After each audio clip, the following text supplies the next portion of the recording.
I'm in the beautiful Vic High Country in summer. Perfect time of year to be here. Been up here a few days, trying trout fishing, running, hiking, and of course coffee drinking.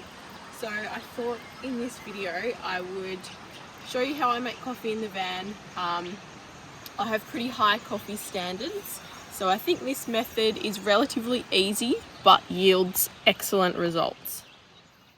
So with this setup, you just need a gas stove for hot water, and we've got milk in our Bushman's fridge, so you don't need induction, kettle, anything like that.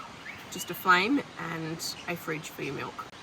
So the main thing you'll need is a mocha pot. We got a stainless steel one because we heard that perhaps the aluminium impacted the taste, and I reckon I can notice a difference.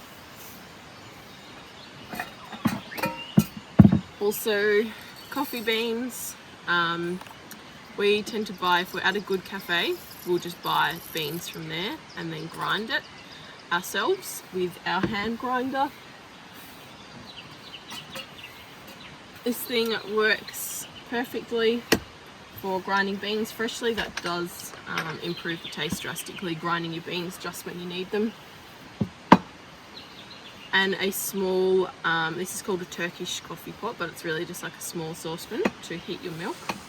Your mocha pot works by, this water boils, it comes up through the coffee here and into the top. So sort of like an espresso concept, but with less pressure.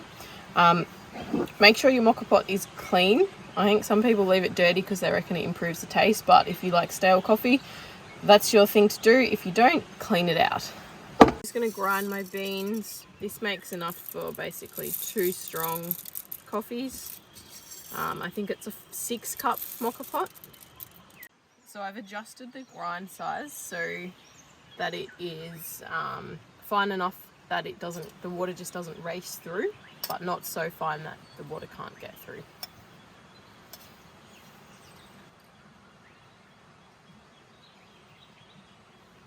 The milk I just gently heat on a low flame.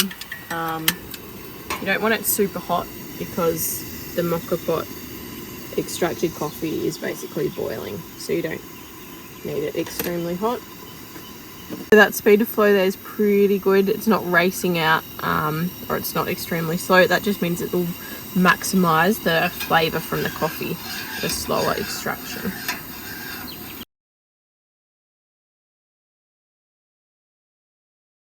So we basically use 2 options.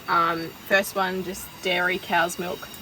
Go the creamiest, fattiest milk you can find for the best taste. Jersey milk is great. That gives a really sweet flavour. Also we use oat milk basically because you don't have to keep that in the fridge, and it's a good backup when you're off grid for a while. Sometimes you can add things to your coffee. So I basically just do half coffee, half milk.